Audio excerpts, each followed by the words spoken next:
reconciliation among those who had been enemies, all of whom had suffered so greatly. The United States did its part, creating the Marshall Plan to help rebuild our allies and our former enemies. The Marshall Plan led to the Atlantic Alliance, a great alliance that serves to this day as our shield for freedom, for prosperity, and for peace.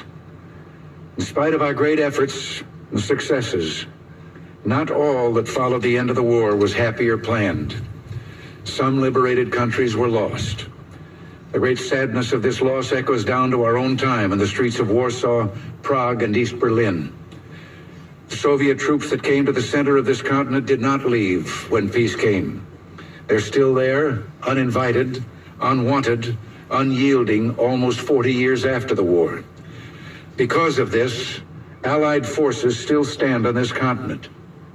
Today, as 40 years ago, our armies are here for only one purpose: to protect and defend democracy. The only territories we hold are memorials like this one and graveyards where our heroes rest. We in America have learned bitter lessons from 2 world wars. It is better to be here ready to protect the peace than to take blind shelter across the sea, rushing to respond only after freedom is lost. We've learned that isolationism never was and never will be an acceptable response to tyrannical governments with an expansionist intent.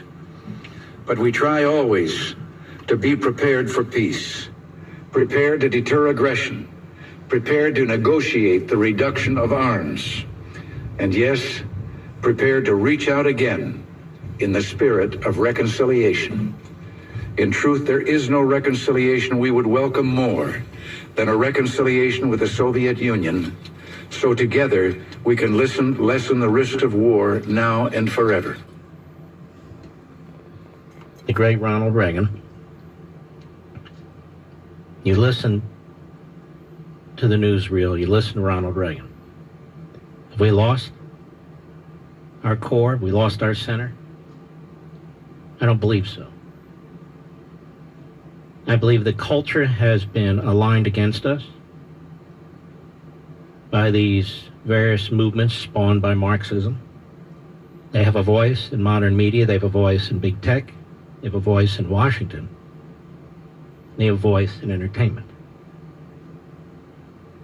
But there's still tens of millions of us who have not been devoured by this poison. And we have no intention of being devoured by this poison. When I was listening to that CBS reel, now President Reagan, I thought to myself, I wonder if the communist Chinese regime has any idea who we real Americans are. Then I thought to myself,